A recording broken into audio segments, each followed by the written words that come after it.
The Knicks postgame show is presented by Tri-State Audi. Visit your Tri-State area Audi dealer today. The Knicks are moving on. Jalen Brunson, 23. Julius Randle had a great first half, 1:17 to go in the first half. Tweaked that left ankle again, did not return. But Obi Toppin scored all 12 of his points in the third quarter. And Mitchell Robinson was dominant. 18 rebounds, 11 on the offensive boards.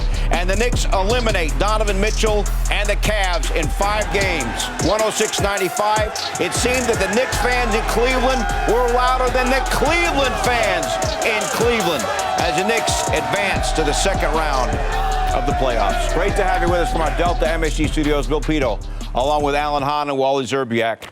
No one saw the Knicks winning 47 games, Alan, in the regular season.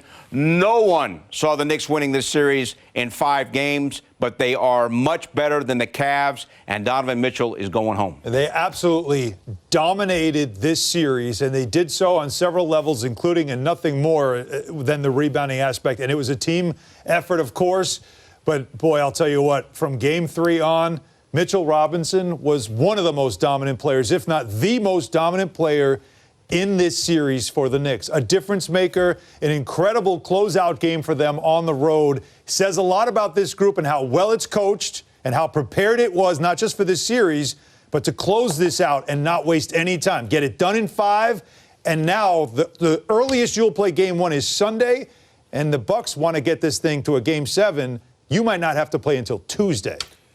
I can't tell you how impressive it is to get this win in Cleveland the way they did it. They completely shut down that building to start the game by getting a nice little lead in that first half. And then they just absolutely just grabbed the Cavs' heart and ripped it out of their chests in the series. It was unbelievable the way they dominated each individual matchup. Each guy stepped up.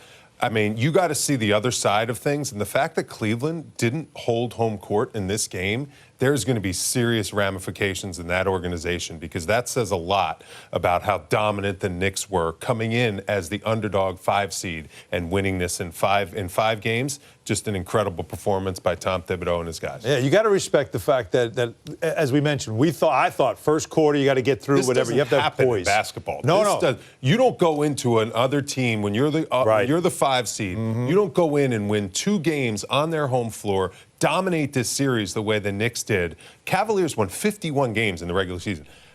Nobody's going to even care about that in that whole entire organization, whole entire fan base. Very bad taste in the Cleveland Cavaliers about the way they lost the series. I could care less how they feel right now. I agree. I'm looking at this. We've been on the other side. I agree. That's right. You know what? They can deal with that this offseason. The Knicks have more games to play. And again, I just go back to how prepared they were for the series, but how prepared they were for this game. And it just felt so business-like the way they were. They never got ahead of their skis. You never saw it. Jalen Brunson set that tone after Game 4 saying, we haven't done anything yet. Oh, sure. Fans are out in the streets celebrating. They're enjoying it. But he's saying, we're not celebrating anything yet because we're not done yet. And that's the way he started this game, and it really did set a tone. This whole group played a business-like performance, which says a lot, again, about their preparation and the coaching. Knicks' first playoff series win since 2013, their second playoff series win since 2000. And we talked about the fact that the earliest that they would open the next round would be Sunday, so Julius Randle will have some days to rest. The key, Wally, to this whole series was rebounding. Yep. The Knicks outboarded the Cavs in this game by the count of 48-30. On the offensive boards, it was 17-4, and Mitchell Robinson had 11 offensive rebounds, 18 for the game. Yeah. Unbelievable series from him. And rebounding is something where when you know that's a point of emphasis and you're the team that's not expected to be that better rebounding team, and it starts to snowball the way it did for the Cavs, and Mitchell Robinson continues to dominate 2 7-footers, not just 1, 2. The boards, the blocks, the defense, just an outstanding performance in this playoff series. I mean, what a blossoming young just star in the middle did he play like in this playoff in this playoff series. And that is the heart and soul of Tom Thibodeau coach teams, rebounding and defense. Yes. And this guy carries the torch for the Knicks every single night. And to do it on this big stage and to just completely eviscerate the Cavs, defensively and on the boards. That is the tone that this team can set against everyone they play in the rest of these playoffs. Mitchell Robinson's rebounding performance is one of the best in Knicks history, the second best in Knicks history. And what he did in a series-clinching game on the boards is something we haven't seen since Patrick Ewing back in 1997. I mean, this is the kind of company that he's in when it comes to playoff performance and how important it was. And it does remind you that 2 years ago when the Knicks were in the playoffs, they didn't have him, and Clint Capella dominated them and the glass. It just shows you how valuable he is as a piece for this team. Worth mentioning that Josh Hart played 46.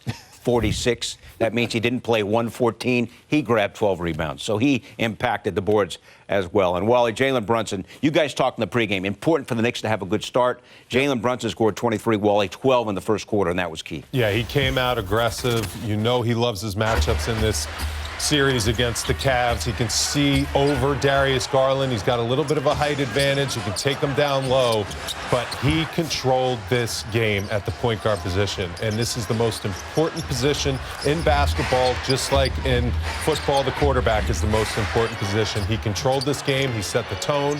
Then he got his teammates involved.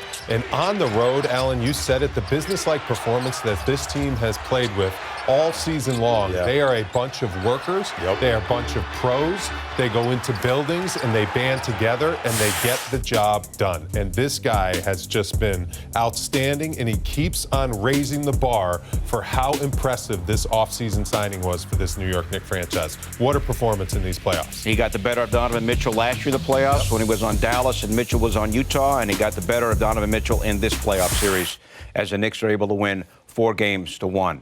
Julius Randle, we showed everyone the re-injury of the left ankle late in the first half. Allen didn't come back into the game. Up to that point, he was really, really effective. We'll see what his status is going forward. But the Knicks were able to win the last game when he didn't play in the fourth quarter, and they were able to win tonight when he didn't play at all in the second half. Yeah, and the frustrating part is that he really started to look like he was getting it going. He had a lot of it. He had 5 assists in the first quarter, a good playmaker, and then little by little, you saw him start to finally get comfortable offensively, but the ball movement from him, the passing, the vision that he was showing, the willingness to pass the basketball was something to see. And then, like I said, he just started getting it going offensively and started attacking the basket, getting buckets. And you're like, okay, if he gets cooking, forget about it. And this finish here was the last bucket he had.